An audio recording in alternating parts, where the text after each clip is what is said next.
келіп іштеймін.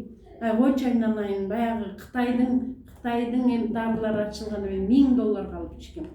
Жалаң буттун азабына.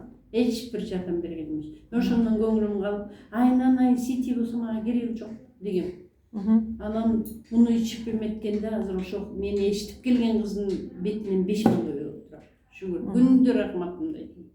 Күндө тазым кылып рахматымды айтам. Япониянын продукциясы өтө күчтүү, жакшы продукция экен, мен бир нерсени айтып да кетейин. Баягы жылдары бутун баспай, чалым раматологу машинасын салып Барбулакка барган.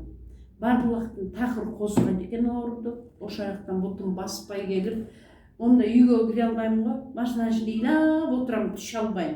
Анан кызым эртесинде бир ошо Дордой жактан бирөө ошо деңиздин түбүндөгү дарын сатат экен деп мени алып барган. Мен көп ошондо до конца ичкенде айыгып кетмек экен, билген жокмун. Мен кичине ичип көргөн жерде калган.